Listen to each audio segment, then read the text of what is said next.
હર હર મહાદેવ. પવિત્ર શ્રાવણ માસમાં પ્રસ્તુત છે ભગવાન શિવ મહિમાની સાથે દ્વાદશ જ્યોતિર્લિંગનું પૌરાણિક મહાત્મ્ય અને તેની ઐતિહાસિક ગાથાઓ.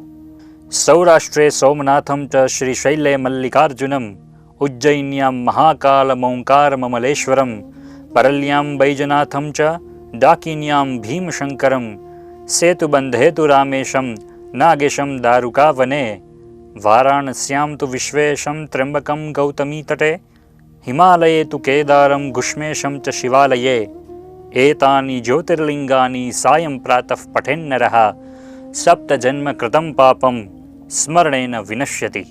આજના એપિસોડમાં દર્શન કરીએ મધ્યપ્રદેશના ઓમકારેશ્વર અને મમલેશ્વર જ્યોતિર્લિંગના અને જાણીએ મંદિરના ઐતિહાસિક અને પૌરાણિક રહસ્યોને.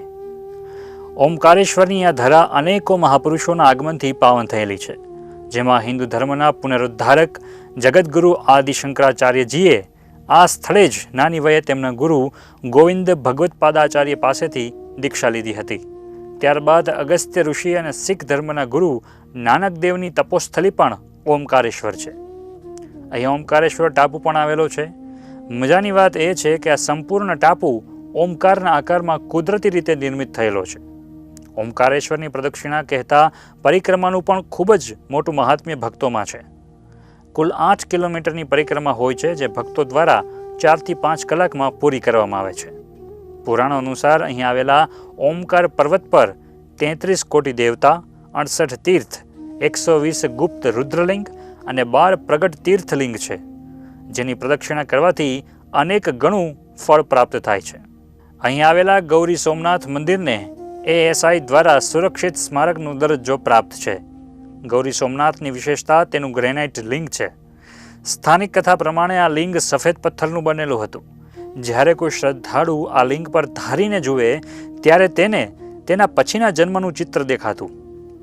પરંતુ ઔરંગઝેબને જ્યારે આ વાતની જાણ થઈ અને તે આવ્યો અને તેને આ શિવલિંગમાં પોતાના પછીના જન્મમાં ડુક્કરનું ચિત્ર દેખાયું, જેથી ક્રોધમાં આવીને તેણે શિવલિંગ અગ્નિમાં ફેંકી દીધું, જેથી તે લિંગ સંપૂર્ણપણે કાળું થઈ ગયું. અહીંયા નર્મદા કાવેરીનો પણ અદ્ભુત સંગમ આવેલો છે, જેનો શ્રદ્ધાળુઓમાં બહુ મોટો મહિમા છે. આ સંગમને તમામ સ્વર્ગોનું પ્રવેશદ્વાર પણ કહેવાય છે. શાસ્ત્રો એવું કહે છે કે કાવેરી સંગમમાં શ્રદ્ધાળુને અશ્વમેધ યજ્ઞના ફળથી પણ વધુ ફળ મળે છે.